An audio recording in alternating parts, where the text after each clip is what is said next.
The markets closing after a day rocked by shaky economic news. But take a look at this. The Dow, the S&P, and the NASDAQ all closing in the green. That comes after news that job growth over the year ending in March has been much weaker than we thought. This really looks like the market's apparently betting that an interest rate cut is even more likely after those revised numbers provided by the Bureau of Labor Statistics showed the economy added almost 1 million fewer jobs than were initially estimated for the year ending in March. This revision proves two things. Number one, the president was right, and this is why we need new leadership at the Fed. And this makes it very clear that President Trump inherited a much worse economy by the Biden administration than ever reported. And it also proves that the Federal Reserve is holding our monetary policy far too restrictive. Interest rates are too high. The Fed needs to cut the rates because of the mess that we inherited from the Biden administration. So she says that. Now, we are living in Trump's economy. We're living under Trump's tariff regime. As you saw, the Trump administration yet again blaming Joe Biden and Jerome Powell. Trump has, of course, threatened to fire Powell because the Fed has yet to cut interest rates. He hasn't followed through on that threat, though, but he did fire the head of the Bureau of Labor Statistics last month after a disappointing July jobs report. Economists looking at those numbers don't see a conspiracy, though. They see a warning. Today, the JPMorgan CEO, Jamie Dimon, looked at those same numbers that the White House gets, and he saw it this way. The economy's weakening. You know, whether that is on the way to recession or just weakening, I don't know, and that just confirms what we already thought, kind of. And I know that's a big revision. They're still spending money. It's a little bit different depending what income set they're coming from. They still have jobs. Now, you just gave a big number, so consumers tend to react to that. So the consumers weaken, confidence weaken, corporate profit is still up. And there's a lot of different factors in the economy right now. It's hard to figure out what it all means. All right, let's get off the sidelines, head into the arena. Our panel's here. CNN contributor, New York Times journalist and podcast host Lulu Garcia-Navarro, the host of the Chuck Todd Cast, Chuck Todd, Democratic strategist Adrian Elrod, and the former senior advisor to the Trump campaign in 2024, Brian Lanza. Welcome to all of you. Thank you so much for being here. Chuck Todd, these economic warnings seem to be not just flashing, but blaring. As we start to get more information here. Now, it does sound like perhaps this started earlier than we knew about, perhaps while Joe Biden was still president. But that said, I mean, do you think the Trump administration is going to be able to convince Americans that whatever pain they are feeling or that they're headed to be about to feel is anybody but Donald Trump's fault? No, but let me get to the revisions, because it's a reminder that when it comes to the economy, the public's perception is more likely to be the reality than any statistic. And I say this because remember the debate about vibes? Turns out the vibes were right about this, okay? Because what people were feeling about the economy, and you hear these Biden surrogates say, but look at the data, and you're like, yeah, but people get it. And that's the other, so which fast forward to today. Adrian had to deal with this. Of course she did. And I said a lot of that too. Yes.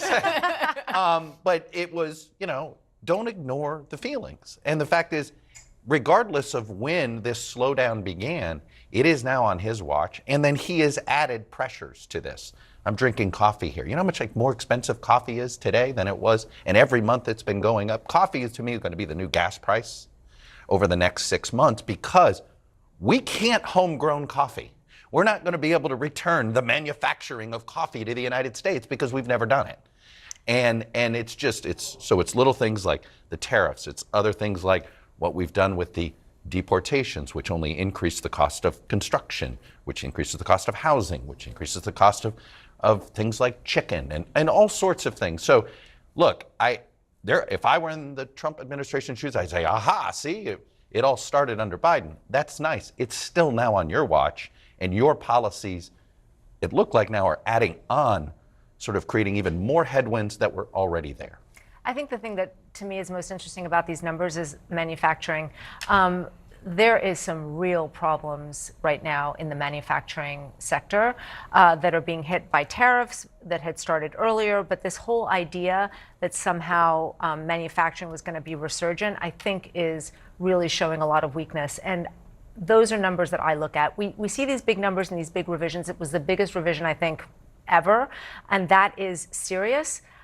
People understand that there are problems in the economy, but when we look at the sectors in the economy that are really being hit, that I think tells a story. Yeah, well, and Brian Lanza, you know, the word recession, Jamie Dimon used it. He wasn't asked about that, right? I mean, who do you believe about the economy, Caroline Leavitt or Jamie Dimon? Yeah, listen, I believe the local mother and father that have to deal with buying gas and buying coffee. I mean, that's pretty clear. As what Chuck said, you know, in the last campaign, we litigated of actually how good the economy was. The Biden folks says, look at the numbers, but everybody felt differently, right? Everybody feels differently now. It's a little bit different, right? Because what you had that's happening that didn't happen during Biden is you actually have wages going up too. So you have prices going up, but you have wages far exceeding the growth of prices. So that's a little bit of a buffer, but that's not much of a buffer. I mean, we only have truly till July of next year to convince the American people that the economy is going to be in sound condition. We can blame Joe Biden for this current economic condition. His policies led to this. Trump's trying to reverse those policies. I think that's pretty clear. You can make the case that maybe Trump's adding to it, but let's remember what the tariff conversation was all about. It was about trying to remanufacture the United States. It's trying to reindustrialize it. It wasn't just tariffs to bring money in and to target and to punish people. It was to bring American jobs back. And they felt that tariffs was the fastest way to do it, as opposed to the slow way of going through Congress, negotiating these long-term deals. And so the policy itself was good. Tariffs are obviously having a negative effect in some products, and in other products they're not. I think the other problem, though, is that it's not just, if it was taken in isolation, that's one thing, but it's also married to the fact that there is less money being given by the federal government to things like wind farming, to actual industries that help gird the economy, give people jobs. So you are seeing a double-edged sword here, where they're actually sort of limiting the economy in two different ways that I think is really going to show and is showing. And I think the word recession is one that, I mean, it's been a while since we've seen one, and we might be due for one. Yeah, but we let's didn't have a recession during Biden. And by the way, I want to correct you on something. So we did see wage growth under President Biden, record But not wage enough. growth. Yeah, but we saw record wage growth under President Biden. And he why? also kept us out of having a major recession after a once-in-a-generation pandemic, Brian. So let's be clear about that. We can debate whether Biden was the cure for that. I think we can look at the facts and say Biden was clearly not the cure for getting us out of our economy after the pandemic. That is your opinion. I think it's the opinion That's of the not the American opinion of voters. many. The The American voters quote-unquote have made the soft decision. landing was certainly something It was artificial, that, we've learned. Now we know that there's nearly 1 million less jobs. Well, that were here, created. I But actually, this is hold Trump's on one economy. second. To that point, I want to show you some of what Donald Trump said on the campaign trail when he was running against Joe Biden when Biden was in office about job creation. Let's watch. I want to address the fake job numbers on top of everything else, fellas. Fake jobs. The fake job numbers that the Harris-Biden administration has been reporting for the last year. They were phantom jobs. They're called phantom jobs. Their job numbers last week were corrupt. Did you see? They added 818,000 fake jobs on to try and make their numbers look better. 818,000 phony, fake, disgusting jobs that don't exist. They're going to revise the numbers right after the election. These are crooks, okay? They just screwed you for 1 million jobs in order to look better. Adrian, what do you make of that?